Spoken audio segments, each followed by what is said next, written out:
देखिएगा ये जो फ्रीक्वेंसी दी गई है आपको और क्लास इंटरवल दिया गया है 500 से 520, 520 से 540, 540 से 560। तो इस प्रकार से हम क्या देखते हैं कि भैया इनमें कितने कितने का अंतर है भाई साहब? 20-20 का अंतर है। ठीक है ना, ये बात तो हमें होगी। अब एफ हमें दिया है, अब हमें एक्स निकालना है। क्या निकालना है? एक्स कैसे निकलता है? देखिएगा ये जो 500 है और ये 520, इसको कहते हैं लोअर लिमिट, अपर लिमिट, निम्न सीमा, उच्च सीमा। इन दोनों को जोड़ो, इन दोनों को जोड़ो तो कितने हो गए? 500 और 520, 1020। 1020 का आधा करो, 1000 का आधा 500 और 20 का आधा 10, तो 510। 1020 का आधा कितना होता है? 1020 का आधा होता है 510। अब इनमें कितने कितने के अंतर कितने कितने का था इनमें? 20-20 का। बस 20-20 जोड़ते जाओ इसमें। 510 में 20 जोड़ो, 530, फिर 20 जोड़ो, 550, फिर 20 जोड़ो, 770, फिर 20 जोड़ो, 590। बस। अब आपको क्या करना है? यू निकालना है। क्या निकालना है? यू क्या होता है कि आपको जो एक्स है, एक्स के जो मान है उसका सबसे बीचों बीच का पद आपको ए मानना है। तो बीचों बीच का ये आपका ए है, इसको आप क्या मानेंगे? ए मानेंगे। ए बराबर आपने क्या माना? 550। ए का मतलब है काल्पनिक माध्य। ए का मतलब क्या होता है? काल्पनिक माध्य। अब इसको बीचों बीच वाले को तो आप 0 रख दो। क्या रख दो? 0। और नीचे की तरफ आओ, +1 कर दो, +2 कर दो। ऊपर जाओगे तो -1 -2। अब एफ का यू में गुणा करो, एफ का यू में गुणा कर दो। एफ क्या है? 12। 12 का ऋण 2 में गुणा करो, 12 का ऋण 2 में करेंगे तो 12 दूना 24, मगर ऋण के। 14 का ऋण में गुणा होगा ऋण 1 में, 14 एकम 14, मगर ऋण के।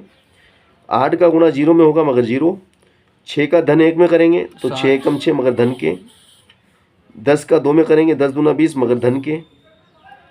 10 दूना 20, मगर धन के 20। 20 क्या के? धन के। ठीक है ना। अब भैया देखिएगा कि ऋण के 24 और ऋण के 14, ऋण के 24, ऋण के 14, तो ऋण के कितने हो गए भाई साहब? 38। 4 और 4 8, 2 और 1 3। और धन के 6, धन के 20, तो धन के 26। तो 8 में से 6 कम करो 2, 3 में से 2 कम करो 1। ऋण के ज़्यादा हैं तो ऋण के बचेंगे। ऋण के कितने बचे? 12।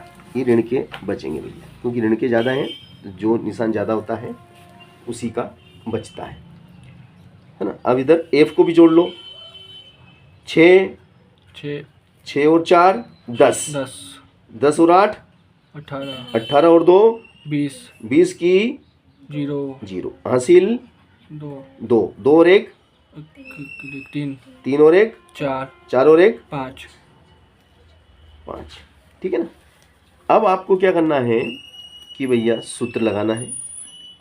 सूत्र से माध्य ज्ञात करने का सूत्र क्या है आपके पास? x बार बराबर a plus h sigma f u बटे सिग्मा f। सिग्मा का मतलब होता है योग, है ना। x बार बराबर ए कितना है आपका? बोलो ए कितना? 550। और एच कितना है? 20।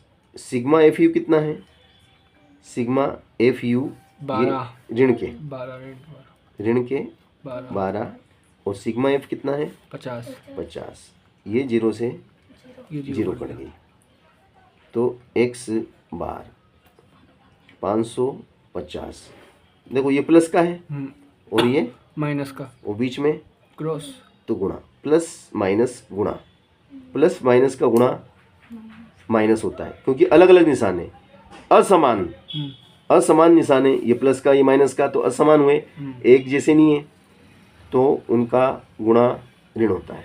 12 दूना 24, 24/5। अब 24 में 5 का भाग लगा दो। 24 में क्या करोगे? 5 का भाग। 5 का भाग इधर लगा लो। ये आपका 24, इसमें 5 का भाग लगाओ। 5 चौक 20, 20। बचेंगे 4 दशमलव, मिल गई 0, 5 8 40। ठीक है ना? तो क्या आ गया? x बार बराबर हो गया हमारा 4.8। -4.8। अब 550 में से ये घटाना है, हाँ, तो कैसे घटाएंगे? देखो, देखिए पॉइंट हट जाएगा। ये 550 है ना, और पैसे 0 और ये कितने रुपए हैं? 4.8। 4 रुपये 8 पैसे। और 8 पैसे, है ना? अब ये घटाना है, तो x बार आ जाएगा। x बार क्या होगा वो देखिएगा आप। 0 में से 8 घटेंगे क्या? नहीं। तो ये इसके पास गया, फिर ये इसके पास गया, क्योंकि इसके पास तो थे नहीं, तो ये कहाँ से उधार देगा? 5 से। तो ये उधार लेगा इससे। 5 ने इसको एक उधार दिया, तो यहाँ रह गए 4। 4। यहाँ 10 हो गए। 10। यहाँ कितने हो गए? 10। 10 में से एक इसको दिया, तो यहाँ 10 हो गए। 9। यहाँ 9 हो गए। 10 में से 8 गया तो 2, 9 में से 4 गया तो 5, 4 के 5 के 5, तो ये आ गया x बार। 5। x बार बराबर क्या आ गया भैया? 545.2। 545.2। This is answer. ये हमारा उत्तर होना चाहिए। देख लेते हैं, ये आ गया देखो 545.2। 2 ये 0। हाँ, 0 आप चाहो तो 0 लगा दो, कोई दिक्कत नहीं, लगा सकते हैं। ठीक है ना? कठिन सवाल था क्या?